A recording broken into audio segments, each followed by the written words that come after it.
So this is going to be an inside out sharing. I'm just going to share whatever's real in the moment. We'll see where this goes. So, first of all, it's just a little surreal looking at this image of myself on my computer screen. There's like me, an image of me talking. And I'm like looking into my own eyes. It's a little odd, a little surreal. Yeah, there's a desire to be really honest about where I am in my life, and it's very vulnerable to do so.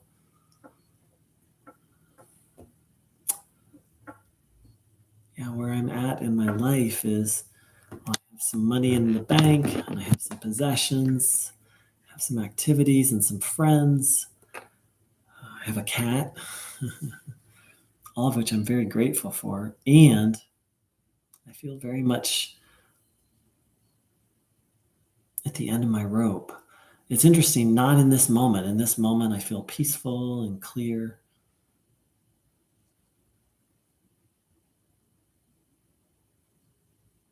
But sort of in my life, I feel kind of out of options and very stuck.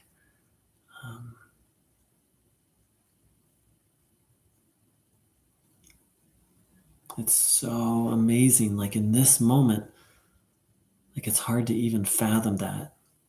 Like this moment, I just feel so clear and good and clean, and like not everything's okay. Like everything's good, actually.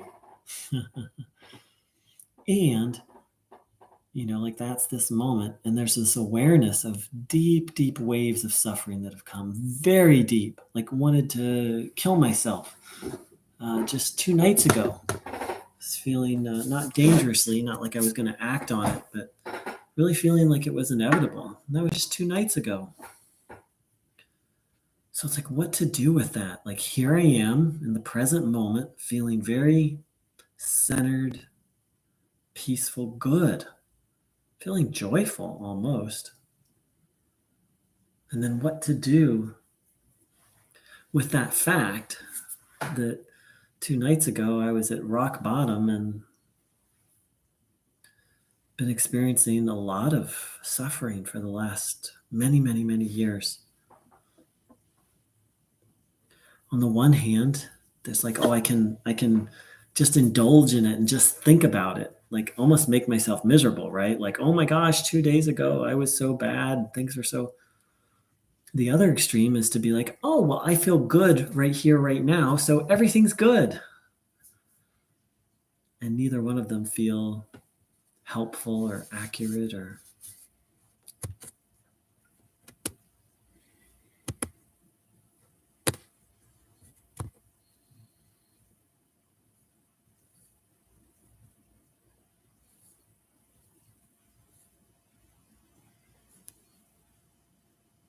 I'm remembering I've done a couple talent shows where I've gotten up and my talent was just to be transparent. But I kind of turned it into a comedy act. It started transparent. I'm going to really try to not do that. I'm pretty committed to not doing that with these videos. Yeah.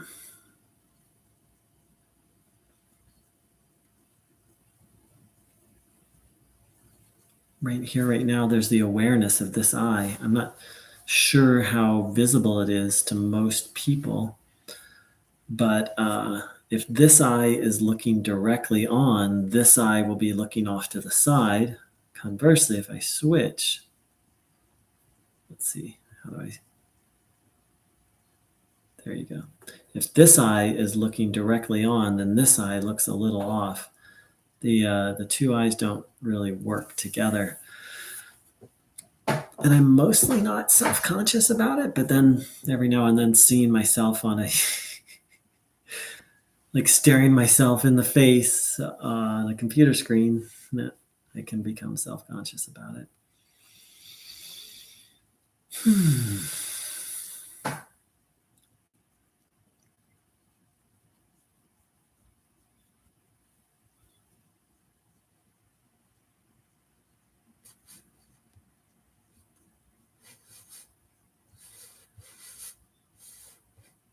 What's real over here is so I have a couple groups online. I'm pretty active online in a wide range of formats. This is just one of them. And I have an activity for a dance group, and an ex-girlfriend joined it. She's not even from the area. It was just interesting to see that she had joined that group, and our relationship ended very explosively, very, very bad. But then we made up and had some nice conversations. But the interesting thing is I've been thinking about her lately. So it's interesting that she popped on there. I can kind of go to extremes of like, oh, well, because I've been thinking of her and because I just noticed, well, I should call her, or maybe there's da da da da da, or yeah, I've gotten myself in a lot of trouble with that in the past. Oh, it reminds me of an amazing, amazing adventure I had. I remember, so I've been suffering for many, many years now, and God, about 3 years ago, I was just like, God, like I'm done. I'm done with life. Like either reveal yourself fully to me, or end this suffering, or send me a partner because I can't bear life anymore. I did. I was very like, I was firm. I was like, look, God, here's the deal. You're going to do this, or I'm going to do this, meaning I'm going to take my life. And it wasn't an idle threat. I was serious in the moment. And so a couple hours later, I got this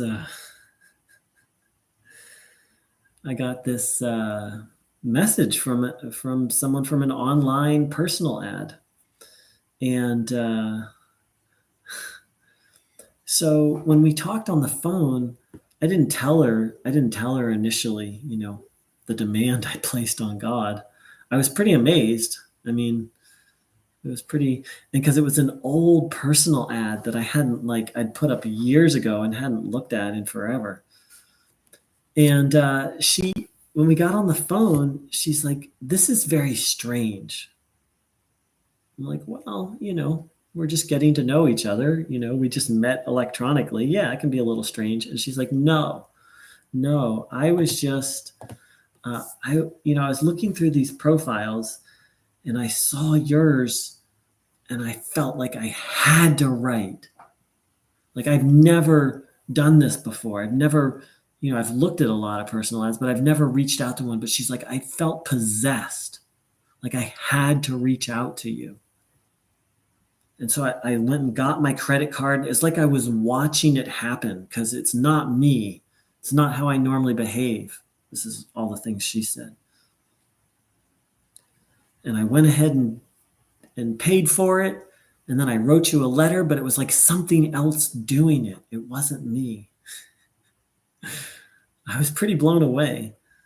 I don't remember if I told her about my prayer to God or not, but it ended up just being a disaster, not a disaster, but just we were not meant to be together at all, at all. I mean, yeah, it was really, we had this magic date. Like it was like a 3-hour love fest. We literally just went for a walk through the woods, and it was just like 3 hours of bliss and love and intoxication. Like it was like the best first date ever. It was amazing. And then we hung out. She was going on a meditation retreat, and then after the meditation retreat, she just came down. Like I went to see her in a town that was about an hour and a half away from me. And then she went to her meditation retreat. And after that meditation retreat, she came to stay with me. Like we'd had one date, but there was like such chemistry. Oh my God. Like, it was just a bliss fest. I don't even have words. Like it was like somebody slipped something in the water. And And she got there late the first evening, so we didn't hang out. And the next morning, within 15 minutes, I knew it wasn't a match, and I think she knew too. It was just a complete mismatch. So the moral of the story is it can be very easy to read into things, coincidences that that don't really ultimately add up to anything, except a really good first date. That it was, I mean, I'm speechless. That first date was epic. So I don't know what I'm going to do about this ex who dropped by my group. Maybe I will reach out to her just to see, but not with any expectations.